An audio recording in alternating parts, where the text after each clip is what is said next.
The top 5 ways to pick the right exercise trainer. This decision can really be what determines the success that your body and your mind see. Have you ever had a bad trainer? A little story quickly, because this is kind of a long presentation, but I want to make sure we at least get through it fairly quickly so you can go on with your life. But I used to work out at this one gym, and actually I still work out at this one gym every now and again.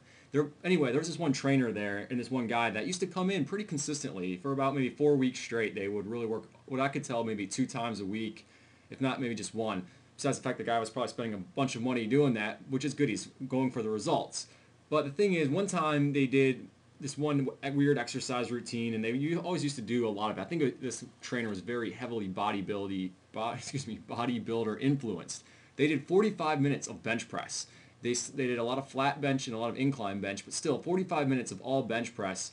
And that's really no way to train, especially for this guy, since he wasn't trying to be a bodybuilder. He was just trying to get fit, get ripped. It was definitely the wrong kind of thing. So a bad trainer, if you've ever had one, can really affect your goals and probably eventually drive you out of the gym. Since trainers are prescribing your workouts, their biases get passed down to you. So if somebody thinks bodybuilding training is the way to go, they're going to talk to you about bodybuilding training, or maybe not talk to you about it, but they're at least going to make their workouts very bodybuilder oriented, as opposed to if they're weight training oriented, or if they might be more endurance, or whatever the case, whatever body type they really think is the best will kind of get passed down to you. So make sure that you know what type of training your trainer is an expert at. It's important to know what type of training your potential exercise trainer prefers to teach and do. So kind of just what I said. If they're good at bodybuilding and you want to be a bodybuilder, go to them. If you want to get ripped, just lose a lot of body fat, build some muscle, go to somebody who's an expert at weight training. And yoga, if you want to do yoga, go obviously to a yoga instructor. It's pretty obvious. So number one, first you have to know your goals. You must first know what you want and what you're capable of achieving. Because if you know what you want to do, then it's pretty easy to pick the right person. And if you also have to know what you're capable of achieving. Because if you can't go long term, you might not want to choose a trainer at all.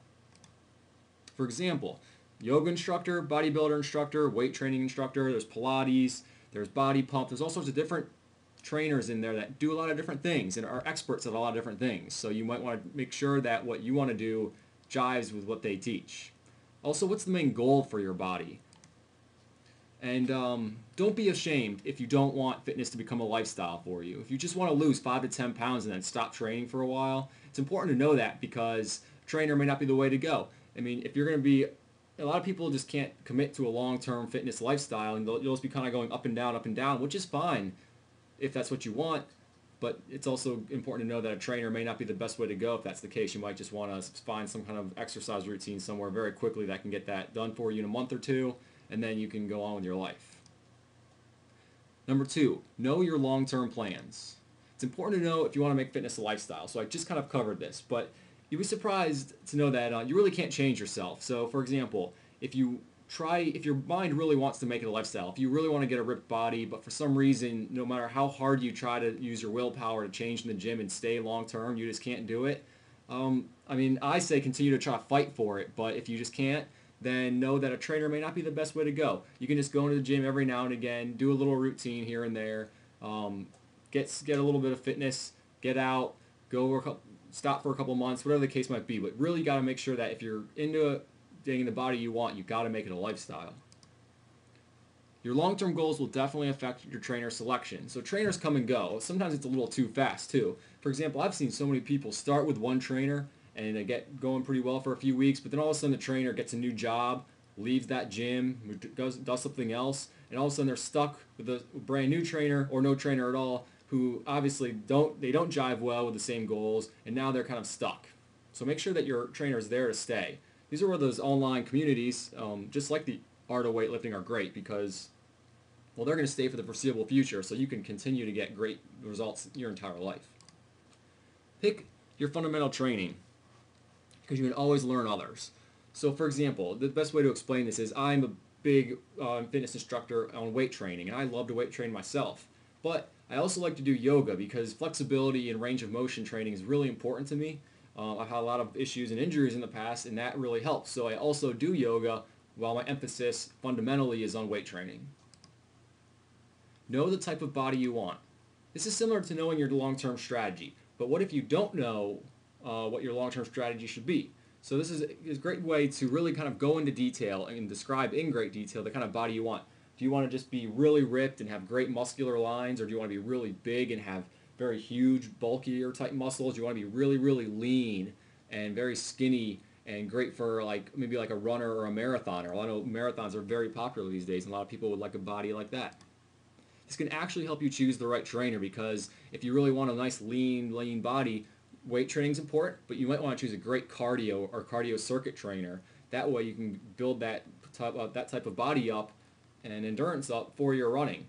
In that case, if you want to have a nice muscular lines and be really ripped but not too big, weight training is the way to go, or bodybuilding depending upon the body. So this can help you find that long-term strategy. Number 4, know your outside activities. What do you do outside of work in the gym that might dictate what you do inside the gym? Do you play sports? Do you kayak? Do you surf? These are just a few of the things that I personally do. So when I kayak, actually it doesn't really influence what I do in the gym too much. I'm just going for an overall functional fitness body that can almost do anything. So most of the time this won't be that big of an impact. But if you do play sports, for example, you might want to start integrating speed training. So if you play like intramural, not really intramural, but a lot of towns will have like flag football leagues. If you play in some of those, guys or girls, or soccer, whatever the case might be, a lot of speed training might really help you. What stresses does your job place on your body? Because that might help as well. The right trainer can help you if you have a strenuous job with a lot of heavy lifting and moving.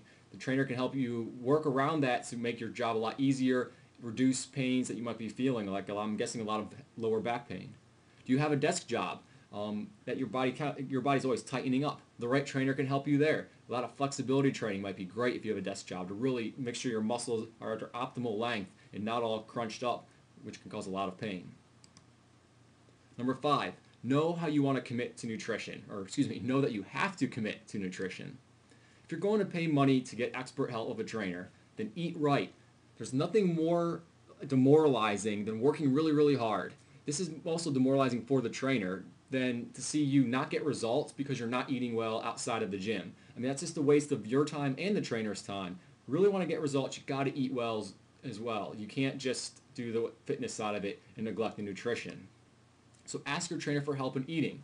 Now, they may not be a dietitian. I'm not a dietitian. It doesn't really matter too much. We're not going to make ultimate meal plans for you, but we're definitely going to recommend recipes and things like that. And this is what's really great about the online communities like The Art of Weightlifting, and there's a few others that I really do recommend.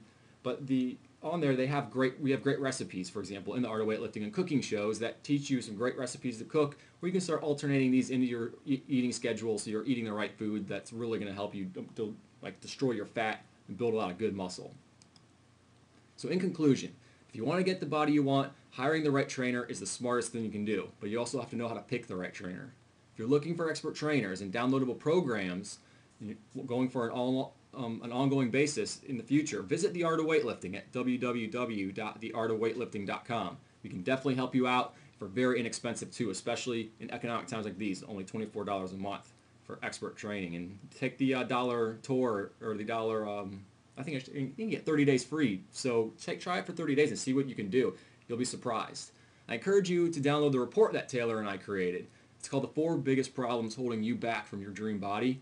And we really put this together from a survey that we did. And these are really going to help you identify some of the big things that you might be currently doing, and you probably are doing right now, that once you eliminate them will help you get some great results. So thanks for seeing or visiting and going through this presentation. If you're watching this at The Art of Weightlifting, go right below. I have comments. You can leave comments and ask questions, and I'll definitely be checking those. So please do that. If you're watching on YouTube or any of the other services, leave some comments. I appreciate everything, and tell me some ideas of some great articles or audio and video articles that you might want to see in the future.